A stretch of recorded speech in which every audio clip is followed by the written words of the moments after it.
Assalamualaikum, ngopi yuk. Ini baru Ngopi Bray, ngobrol penuh inspirasi bersama RSI Jemur Sari. Halo, apa kabar Dokter Diah? Ya, alhamdulillah Dokter Lita, apa kabar juga? Alhamdulillah sehat Ya. dok, sehat selalu ya.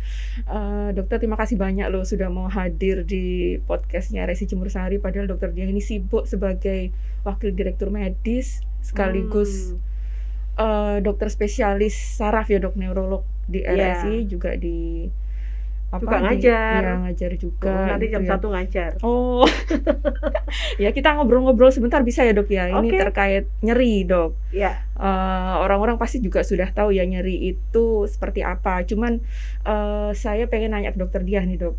Nyeri itu sebenarnya ada pengertiannya sendiri nggak sih dok? ya. Jadi ini terkait dengan profesi saya ya, Iya. Dokter Lita sebagai dokter spesialis saraf. Sejak 2011 saya di sini dan alhamdulillah sebagai dokter tetap memang terus berkembang ya studi tentang nyeri itu. Jadi nyeri itu sendiri sebenarnya adalah merupakan sensasi emosional. Jadi sifatnya subjektif banget. Setiap satu orang dengan orang yang lain tidak sama. Jadi nyeri itu sensasi atau suatu pengalaman emosional subjektif yang tidak menyenangkan pada diri kita akibat adanya sesuatu yang mengganggu tubuh kita. Jadi bisa kerusakan jaringan, bisa kerusakan tulang, bisa segala sesuatu yang memang berimbas patologis, artinya tidak normal pada tubuh kita. Misalnya cedera luka, luka tumpul, luka tajam, terbakar, bahkan tanpa ada luka karena suatu penyakit metabolik, misalnya contoh nih ya, diabetes. Diabetes itu rata-rata dialami sekarang ini nggak pandang usia ya. Iya. Usia tua ada, kalau usia tua sih klasik ya, semua pasti kalau tua katanya pasti penyakit metabolik itu nempel semua. Namun sekarang usia muda juga bisa. Bahkan mungkin usia 25, 20 itu sudah ada diabetes usia muda yang memang akhirnya tergantung insulin. Nah, itu komplikasinya lebih besar untuk nyeri terutama di bagian sarafnya yang dikenal dengan neuropati. Neuropati itu lebih menyeluruh kayaknya dok ya, karena penyakit sistemik tadi ya. Oh, berarti itu berkaitan dengan kondisi kejiwaan ya dok ya, karena emosional tadi dan subjektif sekali. Ya. Apakah faktor usia itu pengaruh dok? Sangat pengaruh sekali ya. Jadi nyeri itu kita ngobatinya ndak harus langsung obat ya Dokter Dita ya. Jadi ndak harus langsung farmakologis. Artinya kadang-kadang dari rumah itu sudah bawaannya nyeri banget. Misalnya nyeri di telapak tangan, telapak kaki. Bawaannya dokternya belum datang-datang. Tambah banyak ini ya, emosinya tambah banyak. Nah, di situ ternyata kejumpa dokternya, disapa, bagaimana kabar hari ini Bapak, hari ini Adek, Ibu, Mas. Itu sudah mulai visual analog scale-nya, ambang nyerinya itu turun. Pengaruh mulai dari tadi mungkin mengernyit, mengerut, sampai mungkin skala nyerinya 5 ya, mungkin sedang, disapa aja mungkin sudah turun. Nah, bergantung faktor usia iya. Namun bergantung juga jenis nyerinya ya, terus juga lama atau tidaknya nyerinya. Kadang kalau sudah terbiasa ya sudah, dia akan hidup dengan nyeri, apalagi misalnya pada pasien-pasien dengan CA, dengan kemoterapi, dengan radioterapi ya. Itu ambang nyerinya akan mulai ambang nyerinya sebenarnya tetap, tapi dia desensitisasi. Artinya dia sudah mengenal nyeri tersebut. Jadi sudah ya wis biasa gitu ya. Padahal menurut kita itu sangat-sangat nyeri, menurut kita pasti sangat mengganggu lah ya. Iya. Nah, untuk pengaruh di kehidupan sehari-hari dok, kalau misalkan nyeri, nah itu ada pengaruhnya nggak terhadap aktivitas kita, pekerjaan atau anak-anak kan sekolah, atau terhadap lingkungan di sekitar kita? Kita kan satu rumah itu ada orang tua atau anak atau saudara sekandung seperti itu dok. Itu pengaruh sekali nggak?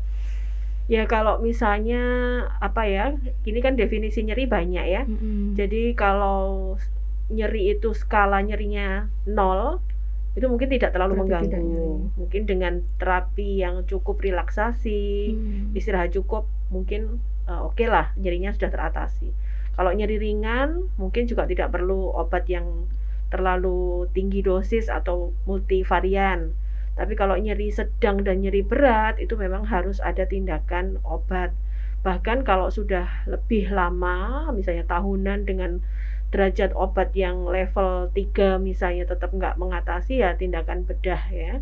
Mungkin sampai seperti itu.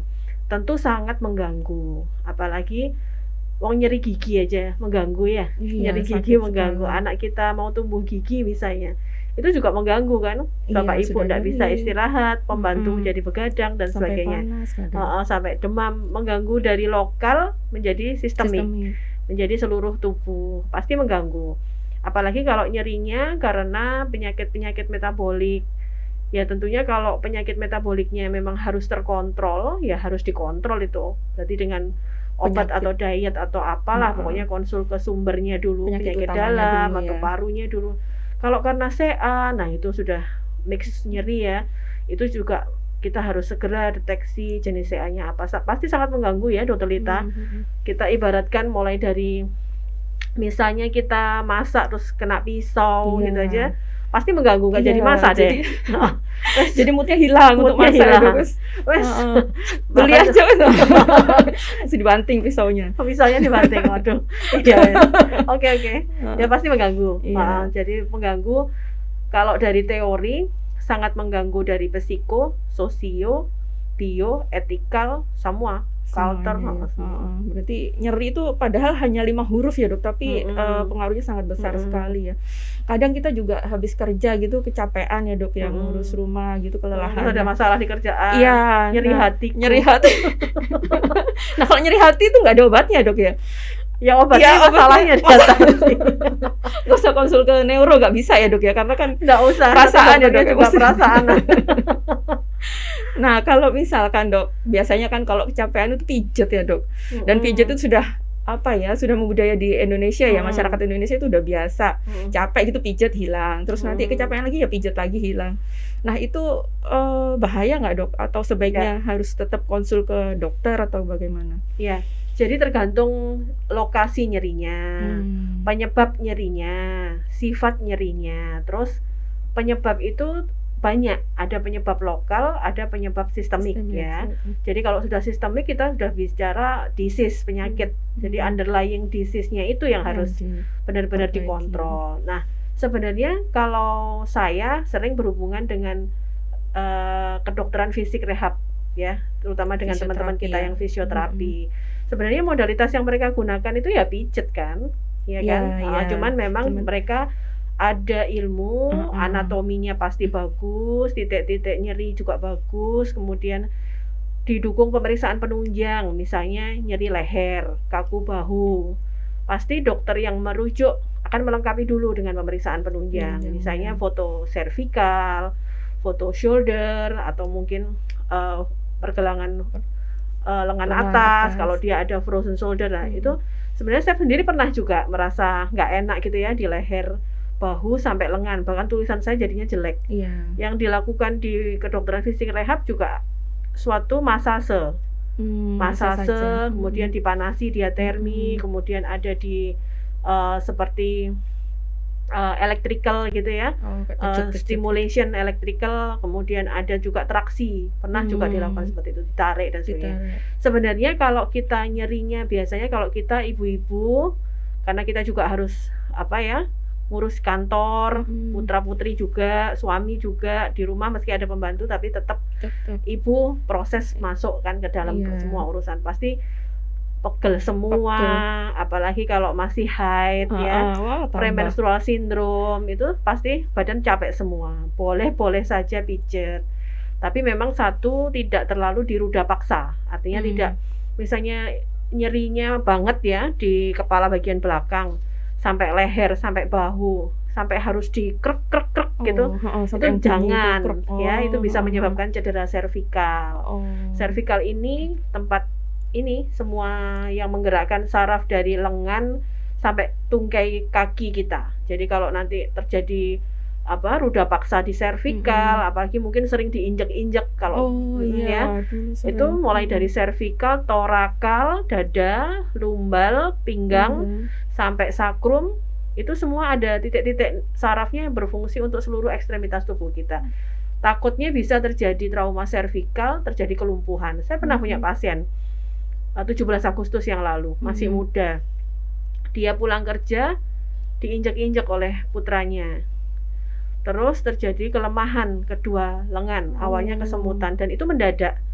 Jadi artinya degradasinya waktu, itu gradasi waktunya, itu mulai dari diinjak-injak kemarin sore, pagi langsung kelumpuhan, benar-benar plek ya, tetraparese, jadi kelemahan keempat anggota gerak. Kemudian terjadi sesak saat dibawa ke ruang resusitasi room atau IGD res, itu sudah sesak, kesadaran langsung menurun. Ternyata memang ada faktor perdarahan di pembuluh darah basiler di daerah batang otak. Itu juga sangat dekat kan dengan bagian servikal. Nah, kemudian servikalnya nggak bisa difoto karena langsung kami pasang collar brace dan sebagainya, dan memang kondisi tidak transportable. Jadi kemungkinan terbesar dia ada tetraparese dengan cedera servikal dan ada perdarahan di pembuluh darah di batang otak. Jadi itu harus hati-hati. Juga pada daerah ini pinggang belakang lumbosakral. Itu juga hati-hati. Kadang-kadang sering ya kita menyuruh anak-anak waktu masih kecil injak-injak tuh mama dan sebagainya. Nah, tiba-tiba terjadi spondylolisthesis, geser tulangnya. Jadi geser itu sebenarnya ada 4 grade. 1, 2, 3, 4. 1, 2 belum perlu tindakan ortopedi. 3, 4 memang harus pertimbangan tindakan Operasi ortopedi. itu, Dok, Tapi operasi. juga melihat faktor-faktor yang lain tentunya ya. Jadi sebenarnya boleh saja, apalagi juga ada orang yang memang terlatih ya untuk itu. Makanya itu sebenarnya merupakan suatu fisioterapi atau suatu terapi yang non farmakologis. Sebenarnya boleh, tapi ya jangan terlalu dipaksa tadi ya. Dan Dok, memang ya, kita juga memilih, apalagi di kondisi pandemi ini ya. Nantinya tukang pijetnya ternyata di sudah lingkungan siap belum? Ya, dulu kan ada itu tukang pijet panggilan dari yang tunanetra itu. Iya. Nah, terus Dok, kalau misalkan ada kan kayak pasien atau seseorang tuh pura-pura sakit untuk karena mungkin dia tidak malas bekerja atau nggak mau sekolah kalau anak-anak. Nah, itu pura-pura sakit perut atau pura-pura pusing. Dimana kalau orang awam itu kan nggak bisa membedakan ya ini sakit betul atau hanya pura-pura seperti itu. Nah, biasanya malah keluarganya ya sudah langsung panik, aduh sakit gitu ya, sudah nggak usah sekolah, nggak usah kerja dulu. Nah, itu bedakan gimana Dok? Kalau dokter kan sudah pasti tahu. Nah, kalau orang awam susah juga ya Dokter Lita ya. Mm-mm. Sebenarnya kan itu apa ya, suatu psychogenic reaction ya. Jadi sebenarnya nyeri psikogenik itu juga ada loh. Oh, sudah ada yang memang dia apa ya, anaknya memang sangat sensitif juga gitu ya. halus. Jadi setiap kali haid itu dia minta surat izin. Dan sebenarnya kalau di tenaga kerja kan boleh-boleh aja ya. Jadi memang ada aturannya. Terus kalau nyeri pada anak ya, terutama anak-anak itu kadang-kadang kita juga harus introspeksi sebagai orang tua. Apakah perhatian dan perlakuan kita ke anak itu memang sudah sepantasnya apa belum? Takutnya minta perhatian. Misalnya kayak kita nih pulang sore, mungkin lebih banyak di sini daripada di sini.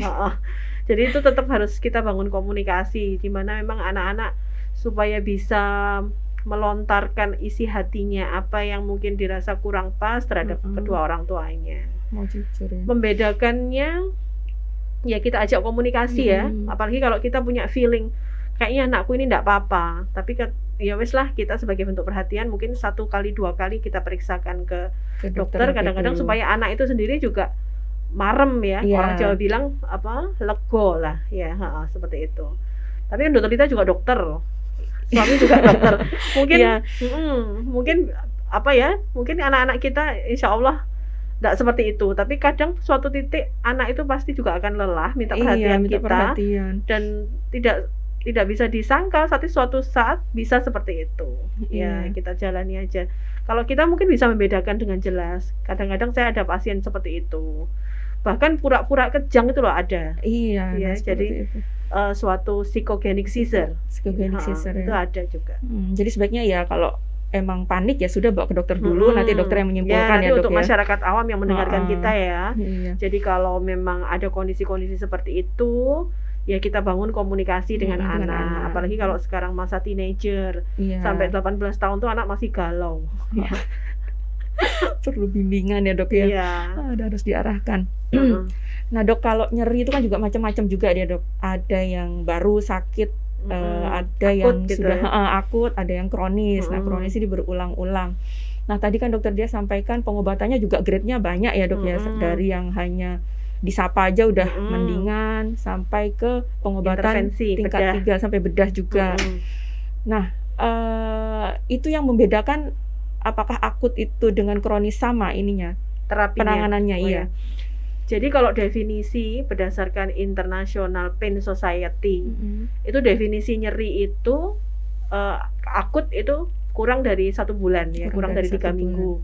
Selebihnya lebih dari 6 bulan ya, itu sudah dikatakan kronik. Apalagi kalau neuropathic pain dengan underlying disease, metabolic disease, itu rata-rata chronic pain ya. Penanganannya sama sebenarnya. Kalau akut, apalagi kita sumbernya nyeri jelas, itu segera kita lakukan pengobatan, baik pengobatan non farmakologis maupun farmakologis maupun fisioterapi.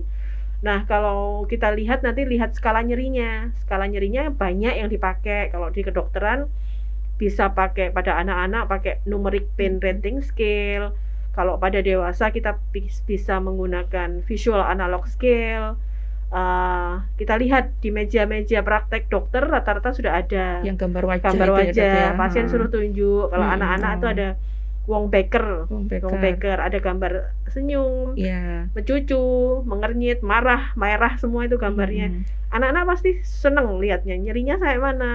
Kadang-kadang kalau dia psikogenik, dia nggak nunjuk apa-apa, cari gambar yang cantik, misalnya yang paling kuning misalnya. Itu juga bisa. Tapi kenyataannya dia lincah-lincah aja, ya. Nggak terganggu aktivitasnya. Nah itu soal. Jadi kita lihat dulu skala nyeri berdasarkan tools-tools itu tadi. Nah, kemudian penata laksanaannya, kalau yang farmakologis itu ada suatu prosedur atau suatu tingkatan, namanya step leader WHO. Itu belum diubah dari kita sekolah dari awal dokter umum mungkin ya, sampai sekarang kan belum diubah. Ada step leader WHO 1, 2, 3. 3 mungkin bisa dengan opioid dan bedah. Jadi tetap harus kita lihat skala nyerinya, penyebabnya. Kalau kronik biasanya kita lebih ke arah menata psikisnya. Jadi lebih ke arah dukungan keluarga sosial ya, lebih meningkatkan hubungan hobi ya, biasanya hobinya disalurkan. Apalagi kalau pada lansia, Dokter Lita, itu nyeri kronik itu paling banyak ya. Bahkan kita kan sama penjamin juga disuruh ada rujuk balik dan sebagainya.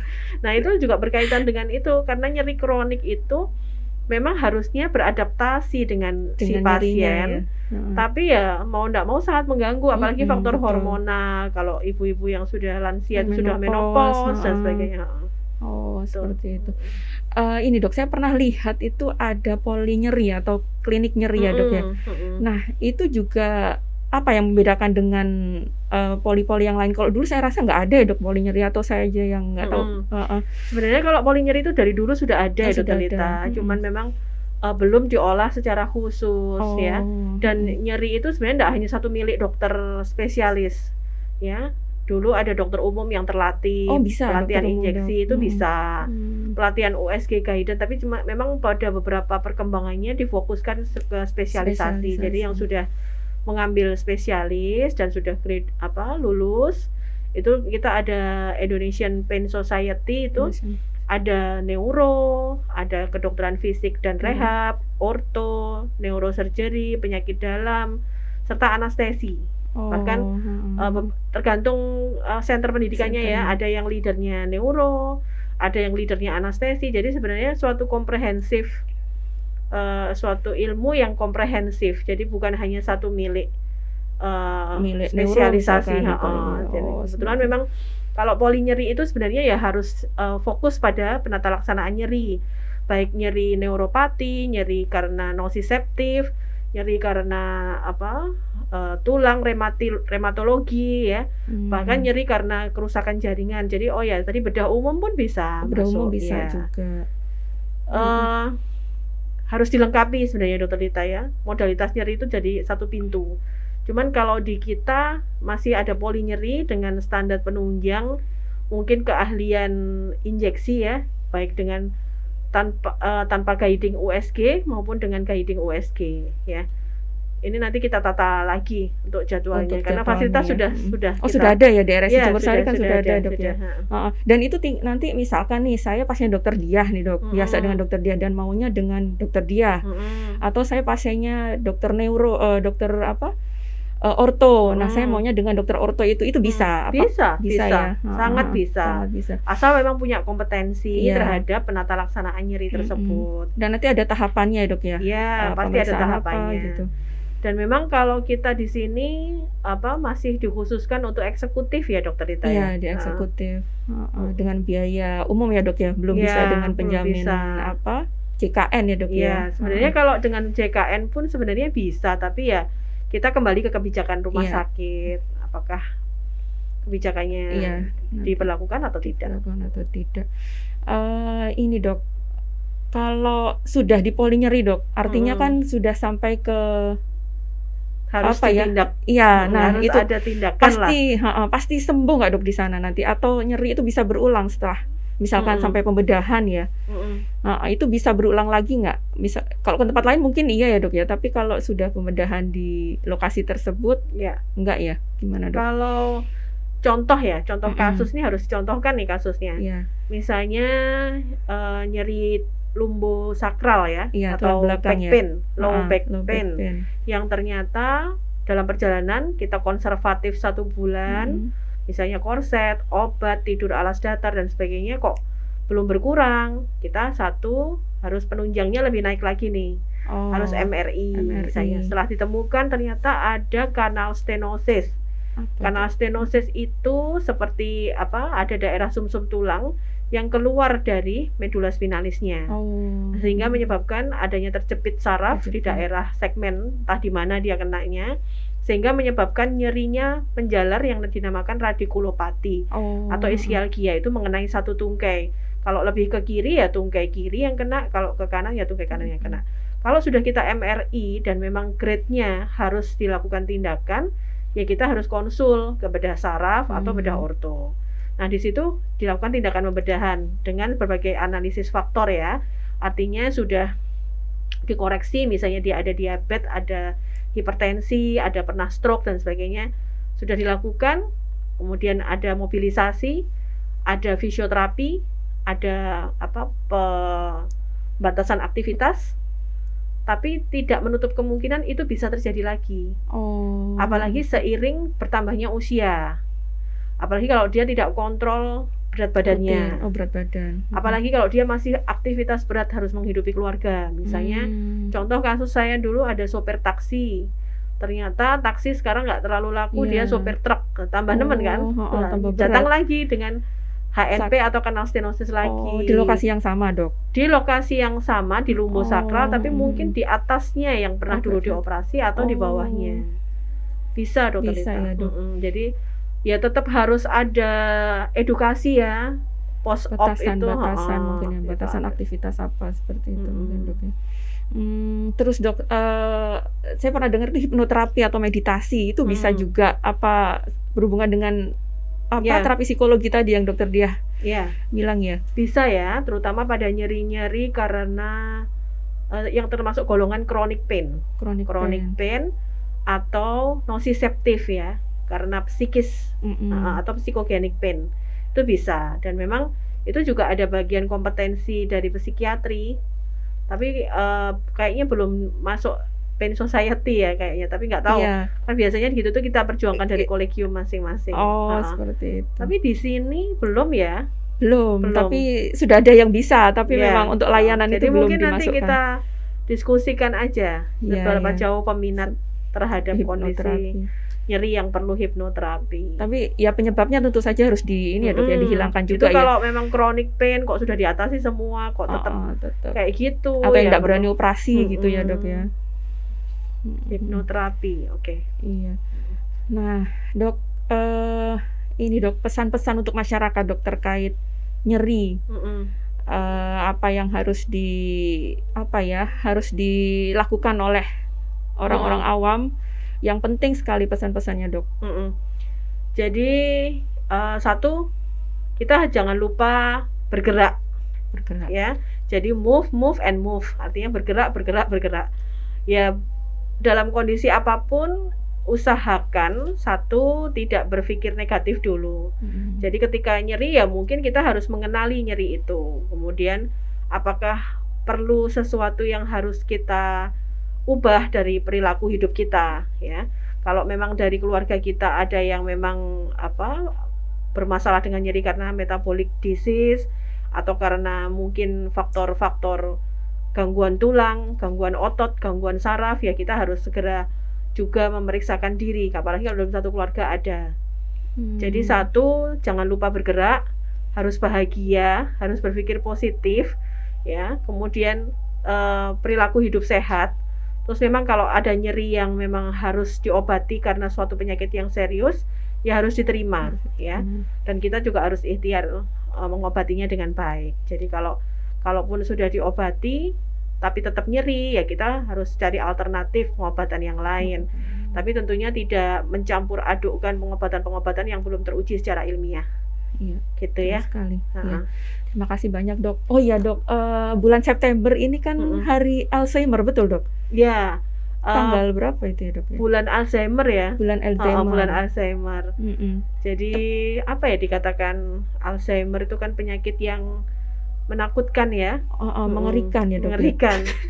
Bahkan nggak mengenali pasangan kan kalau di film-film ya. Sampai nggak, iya. Di film itu kan sudah difilmkan Notebook semua tuh. Itu, iya. Baik film Korea, film dari luar negeri yang lain, Amerika itu kan ada, terus bahkan Presiden Amerika kan juga ada Alzheimer ya. Iya. Bahaya sekali berarti ya, Dok ya. Sama nggak dengan pikun, Dok? Oh iya ya.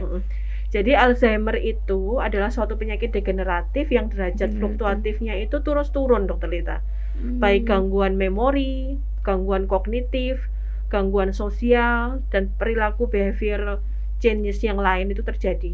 Dan sampai dia tidak bisa melakukan suatu activity daily living standar yang harusnya bisa dilakukan oleh demensia yang meskipun geriatri itu sebenarnya masih bisa melakukan.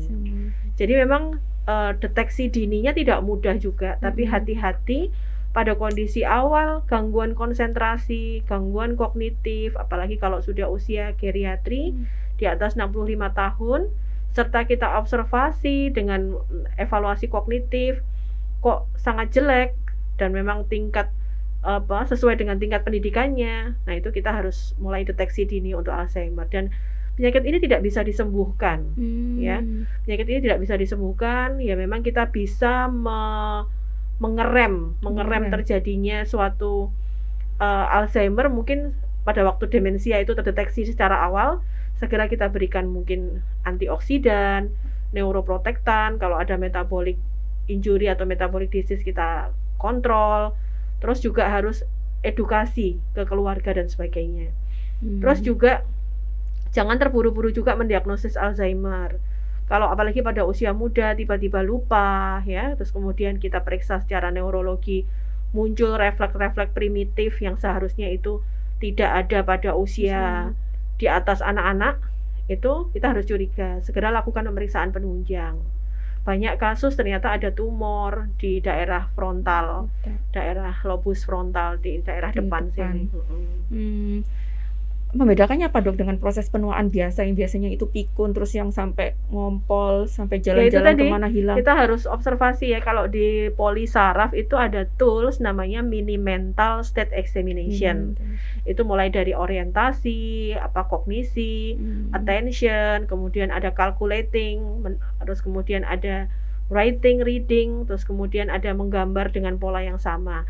Nah, itu juga tergantung tingkat pendidikan. Kalau di bawah 19, MMS-nya di bawah 19 itu sudah mulai definite gangguan kognitif. Kalau sudah seperti itu, kita harus segera lakukan evaluasi. Setiap kontrol kita tes lagi MMSE-nya, kita berikan MMSE itu kepada keluarga, mungkin bisa di-copy atau download dari HP juga bisa. Jadi kita libatkan. Kemudian keluarga juga harus kita ajari tidak boleh dibiarkan sendiri di rumah. Terus harus dipantau apakah aktivitasnya semakin menurun.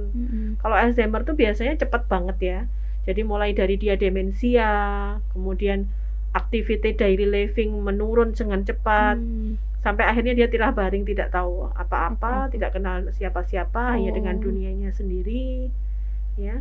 Itu degeneratif tadi ya dok ya? Iya, degeneratif. Itu proses penuaan ya dok ya? Iya, jadi memang kadang banyak dari penelitian didapatkan MRI atau CT scan-nya terjadi brain atrophy, penyusutan volume otak secara menyeluruh, terutama daerah frontalnya itu lekuk-lekuknya tajam banget. Bedanya sama orang tua biasa dok, orang tua juga kalau nggak salah atrofi juga ya dok ya, yang sudah tidak semua loh. Oh tidak semua. Tidak semua. Tidak semua orang tua, apalagi pernah saya CT scan seorang profesor itu ya enggak ada loh brain atrophy, 75 tahun. Berarti berpikir sampai tua itu bagus ya dok untuk sekolah sampai tua. Iya, jadi berpikir terus otaknya. Iya. Terus ini dok, berarti hanya menyerang ya, Alzheimer itu menyerang di atas 65 tahun atau ada yang usia muda kena Alzheimer? Ada usia muda yang terkena Alzheimer. Cuman untuk di dalam keseharian pribadi saya belum pernah bertemu dengan itu. Pernah pun bertemu, ternyata banyak manifestasi, ada manifestasi infeksi susunan saraf pusat HIV yang banyak ya. Jadi itu harus hati-hati. Kalau murni seperti di film-film gitu kok saya belum pernah ya, tapi ya mudah-mudahan enggak kasihan soalnya dari keluarga dan sebagainya. Keturunan dok? Enggak ya? Ada dibilang faktor genetik ada, tapi hanya sekitar kurang dari 10% kayaknya. Tapi di sini dokter dia selama praktek dari 2010 itu pernah Alzheimer. Dan masih hidup juga sampai sekarang, tapi sudah tidak bisa apa-apa. Dengan pengobatan tadi ya dok, antioksidan. Ya setiap hari beliau mengambil setiap bulan mengambil total obat ya, akhirnya menggunakan JKN juga ya, obat-obat yang ada aja kita gunakan. Alhamdulillah keluarganya mendukung ya, jadi ada home care juga itu yang merawat karena dia nggak bisa apa-apa ya dokter Lita ya udah. Faktor keluarga juga pengaruh ya dok dalam merawat pasien Alzheimer ini. Iya. Terkait Alzheimer Day dok, atau bulan Alzheimer saat ini, pesan-pesan untuk para lansia di rumah dok, apakah deteksi dini atau pencegahannya mungkin dok supaya tidak terkena penyakit Alzheimer? Ya, jadi kalau untuk manula ya, terutama geriatri, kan kita juga dari pemerintah sangat perhatian tuh, ada program nasional geriatri, di mana geriatri itu harus dihormati di setiap publik pelayanan publik ya kan. Kalau di mana-mana juga suatu ada fast track ya, ada prioritas untuk geriatri. Jadi rata-rata juga di rumah sakit ada perkumpulan untuk geriatri. Ya, pesan-pesan, jadi jangan takut untuk tua, karena tua itu sudah suatu sunatullah ya. Apalagi di Al-Qur'an ada kan ayat yang menyatakan bahwa suatu saat kita akan menjadi tua dan ada penyakit yang tidak bisa diobati, yaitu penyakit tua. Ya. Saya lupa ayatnya. Nanti mungkin selanjutnya pinrah ya dok. Jadi artinya saya juga pernah menjelaskan ke pasien, dok saya kok jadi pelupa ya. Terus kemudian ada pemeriksaan CT scan, saya jelaskan otaknya bapak sudah menyusut. Terus ada seperti kupu-kupu, itu apa dok? Iya, ini melebar ventrikelnya bapak. Saya kadang panggilnya kakung gitu. Orang sepuh kalau dipanggil kakung, uti itu malah senang. Malah senang. Mungkin karena dokternya juga menghormati gitu ya. Jadi terus kok kan malah jadi pikun gini loh dok, padahal saya dulu pengawas gitu ya. Kan power syndrome-nya keluar tuh. Ya nggak apa-apa, kan sudah 79 baru pikun ibu. Ya artinya kita harus hobinya ibu apa, senangannya ibu apa, tetap dipertahankan. Ada komunitas, ibu bisa WhatsApp enggak itu ya, tapi matanya sudah blur ya, tulisannya digedein bu, dikasih warna-warni dan sebagainya. Itu kadang-kadang kita tanpa obat pun dia juga nggak mau minum obat banyak-banyak ya. Jadi itu yang harus kita pesankan. Jadi jangan takut untuk tua.